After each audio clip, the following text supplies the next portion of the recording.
భారత ప్రజలమైన మేము భారతదేశాన్ని సర్వసత్తాక సామ్యవాద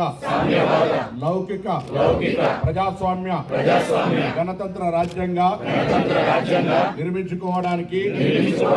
పౌరులందరికీ సాంఘిక ఆర్థిక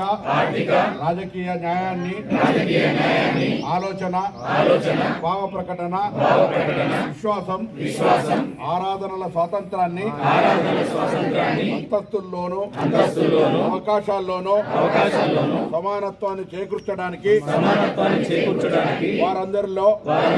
వ్యక్తిత్వ గౌరవాన్ని జాతీయ సమైక్యతను